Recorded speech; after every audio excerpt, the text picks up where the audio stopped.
The beauty standard is stupid and unrealistic, it's toxic and it's not sustainable, but I'm going to convince you guys, I'm going to share with you guys that God's definement of beauty, that God's definition of beauty is sustainable, is not toxic, and it's better than whatever the modern day society's definition of beauty is. For the people that are not sure what the beauty standard is or what a beauty standard is in general, it's literally just an expectation or an idea that society sets as what makes someone attractive. Beauty is obviously different for everybody, but what society deems as beautiful is what majority of people are going to agree on because we are all unfortunately easily influenced.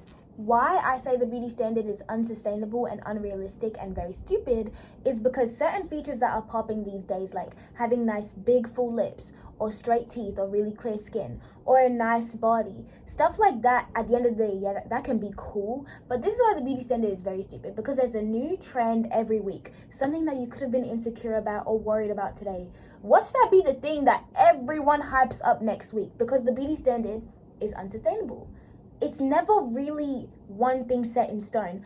Years back, like, I don't even know, maybe like 20 years ago, it sounds like a lot, but there's this one clip in the movie Mean Girls, and the main actor, and everyone uses this as an example, but I want to say it for the people that haven't heard it. Regina, she gains a couple of pounds. She gets a bit bigger, which is normal. That's okay.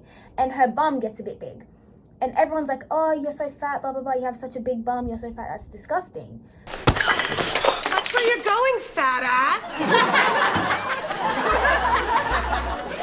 But what does everyone want nowadays? A big bum. But it's funny. It's so funny, right? Because everyone wants to like be thick and be bigger. But what has also come into popularity lately? Ozempic.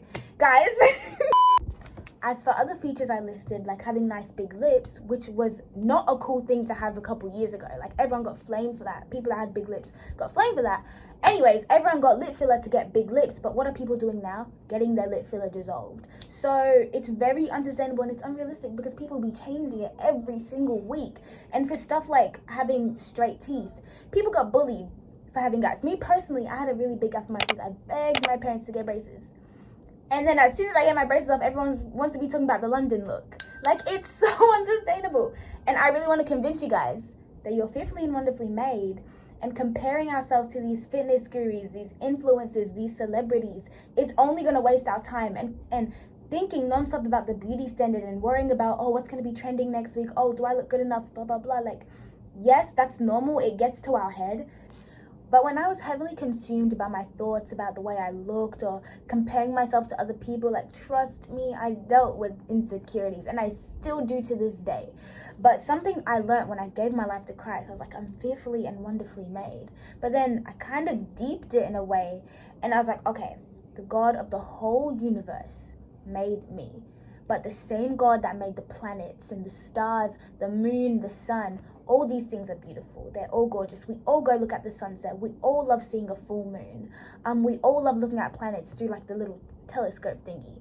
And the ocean, we all love going to the beach. It's just plants. We love collecting flowers. All these things are beautiful. God made all these beautiful things, right? The God of the whole universe made all these things, right?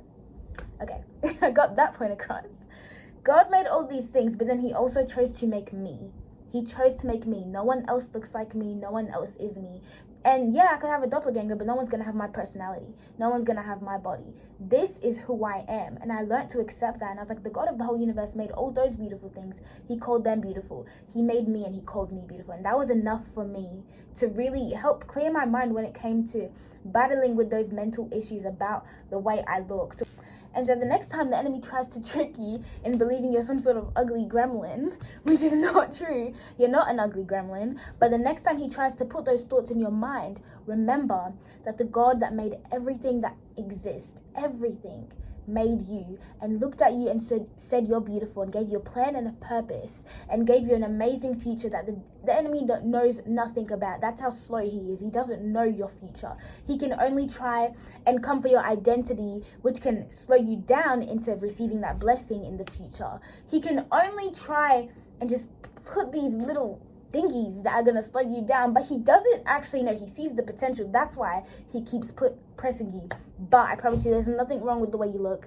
And I know with a lot of identity issues, body issues and insecurities comes with a lot of the thought of like, there's no one that's gonna love me, blah blah blah. But I'm telling you right now, there's someone that's gonna love your crooked smile. There's someone that's gonna love the way your eyes are shaped, the way your lips are, the way your nose is, the way you look. And they're not gonna want you to change the way you look. They're gonna love you for who you are, and you're gonna love them back too. There's someone that's gonna love your personality and love everything about you. So don't let the enemy try and fool you into thinking you're gonna be alone forever. Because just know, when you think that, the enemy's voice is louder than God's voice, and we just need to shift that. We just need God's voice to be the loudest voice in your ear, and continue to remember that you're beautiful, that you're wonderfully made, and that the enemy cannot do anything. He's already lost.